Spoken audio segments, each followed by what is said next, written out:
narrative and descriptive content of the Proclamation of Independence. The Philippines Declaration of Independence was proclaimed on June 12, 1898 in Cavite, El Vicio, present day Kawit, Cavite, Philippines, with a public reading of the Act of the Proclamation of Independence of Filipino People. Filipino revolutionary forces under Emilio Aguinaldo proclaimed the sovereignty and the independence of the Philippines Islands from the colonial rule of Spain. The Philippines Declaration of Independence 1898 by Ambrosio Reanzaris Bautista, Provisional Constitution of the Philippines 1897, Constitution of the Philippines 1899. The Declaration of Independence in the document in which Filipino revolutionary forces under General Emilio Aguinaldo later to become the Philippines' first Republican president. After the latter was defeated at the Battle of the Manila Bay during the Spanish-American War. The declaration, however, was not recognized by the United States or Spain, as the Spanish government ceded the Philippines to the United States in 1898 Treaty of Paris, in considering for an indemnity for Spanish expenses and assessed loss.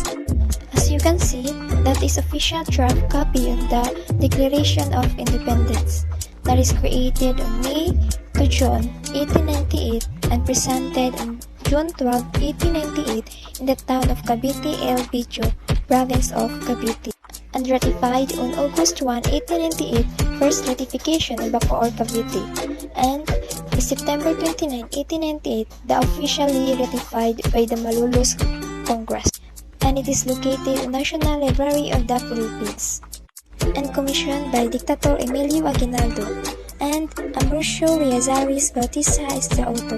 Signatories, 18 delegates, and the purpose of this draft copy is to proclaim the sovereignty and independence of the Philippines from the colonial rule of the Spanish Empire. Proclamation of Independence of the Philippines by Jose P. Laurel, President of the Preparation Commission of the Philippines Independence, Manila, October 14, 1943. And according to him, love of freedom has always been the dominating impulse which has given in historical evolution of the Filipino race a meaning and a purpose. In war and in peace, the Filipinos have ceaselessly fought and labored for their freedom ever since they were brought under foreign yoke. First, under Spain for 300 years or more and later under American for last 40 years. Their incessant and arduous quest for liberation has been hallowed by the blood of suffering and countless Filipino heroes and martyrs.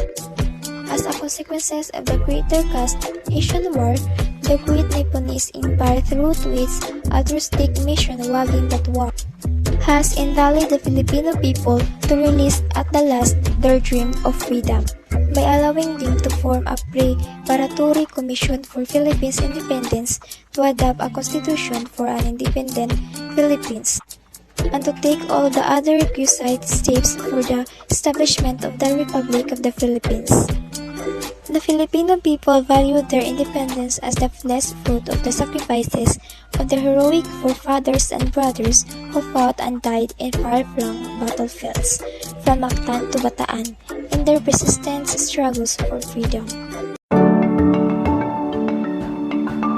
There are two documents that we will be tackling: the Act of Declaration of Philippine Independence and the Malolos Constitution. These two documents played a massive role in shaping Philippines from a former colony to a sovereign nation. The first document, the Act of Declaration of Philippine Independence, written by Ambrosio Reanzaris Bautista, shows how unsatisfied are the masses of the unjust and tyrannical rule of Spain in the Philippines. It also contains a brief history of the hardships of the Philippines under the Spaniards, and using it as a justification for cutting or seizing the allegiance to the Spanish crown. Additionally, the document granted Emilio Aguinaldo the power to run the government, as stated in the following passage, as translated by Sulpicio Guevara. Moreover, we confer upon our famous dictator Don Emilio Aguinaldo all the powers necessary to enable him to discharge the duties of government. including the prerogatives of granting pardon and amnesty. Lastly, this document produced and provided a brief background of our national flag. The second document, the Malolos Constitution, served as the foundation of the First Republic of the Philippines. It contains the fundamental principles and basic laws of the state. Its contents are supported into 14 titles, which consist of the following.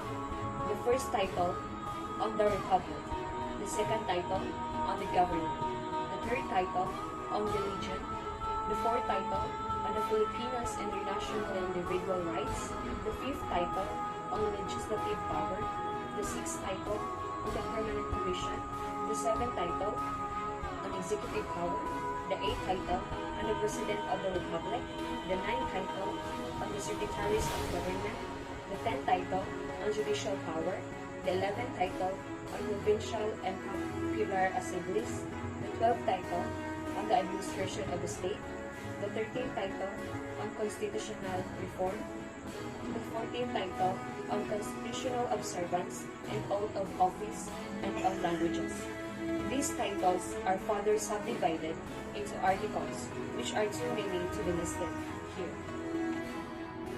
In order to analyze the first document, we will be comparing it to the American Declaration of Independence. Both of them provides a brief history about the experience under colonialism and how we fought oppression. Both also share the same goal of achieving independence and liberty from the colonial rulers.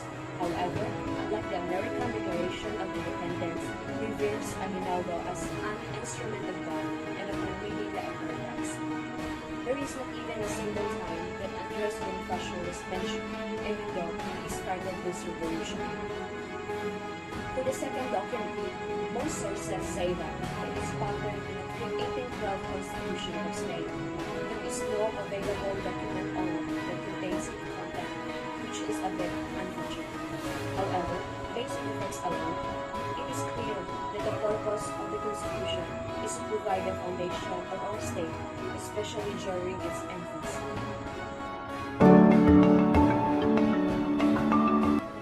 The contextual analysis of the Proclamation of the Philippine Independence.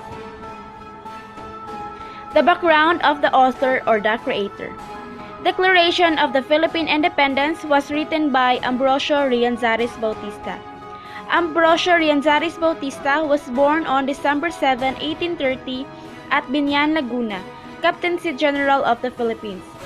He was died on December 4, 1903 by the age of 72. His other nickname is Don Bonchong. He was graduated at University of Santo Tomas and he was also a lawyer. He is known for the author of the Declaration of the Philippine Independence. The Malolos Institution was written by Felipe Gonzalez Calderon y Roca and Felipe Buensamino. Felipe Gonzalez Calderon y Roca was born on April 4, 1868 at Santa Cruz de Malabon, Cavite, Captaincy General of the Philippines. He was died on June 6, 1908 by the age of 40 at Manila, Philippine Islands. He was graduated on University of Santo Tomas. He was also a writer, politician, and revolutionary leader. Felipe is also known as the father of the Malolos Constitution. The other writer of the Malolos Constitution is Felipe Siojo Buensamino.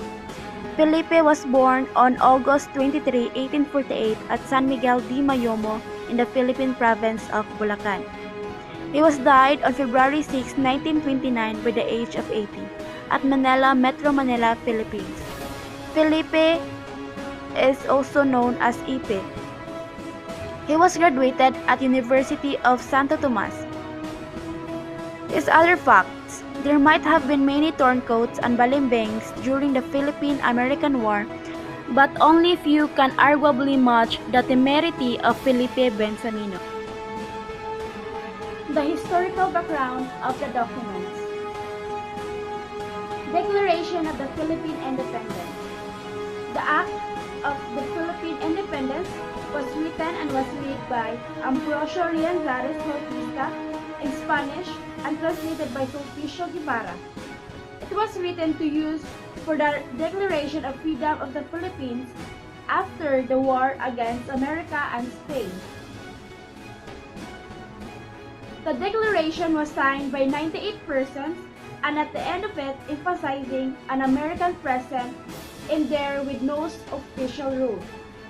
It is said that there are American Army officers who witnessed. The main reason for having the declaration is to symbolize that Philippines has the right to be independent and free from the Spaniards and is no longer tied politically with them. With a government in operation, Aguinaldo thought that it was necessary to declare the independence of the Philippines. He believed that such a move would inspire the people to fight more eagerly against the Spaniards and at the same time lead the foreign countries to recognize. The Malolos Constitution. So after returning to the islands, Aguinaldo wasted little time in setting up an independent government. June 12, 1898, a Declaration of Independence modeled on the American one was proclaimed at his headquarters in Cavite. It was at this time that Apolinario Mabini, a lawyer and political thinker, came to prominence as Aguinaldo's principal advisor. He was born into a poor Indio family but educated at the University of Santo Tomas. He advocated simultaneous external and internal revolution, a philosophy that unsettled the more conservative landowners and ilustrados who initially supported Aguinaldo. For Mabini, true independence for the Philippines would mean not simply liberation from Spain or from any other colonial power, but also educating the people for self-government and abandoning the paternalistic colonial mentality that the Spanish had cultivated over countries. Mabini's The True Decalogue, published in July 1898 in the form of 10 Commandments, used this medium somewhat paradoxically to promote critical thinking and a reform of customs and attitudes. His constitutional program for the Philippine Republic, published at the same time, elaborated his ideas on political institutions. On September 15, 1898, a revolutionary congress was convened at Malolos, a market town located 32 kilometers north of Manila, for the purpose of drawing up a constitution for the new republic. A document was approved by the Congress on November 29, 1898, modeled on the constitutions of France, Belgium, and Latin America's countries. It was promulgated at Malolos on January 21, 1899, and 2 days later, Aguinaldo was inaugurated as president. So American observers traveling in Luzon commented that the areas controlled by the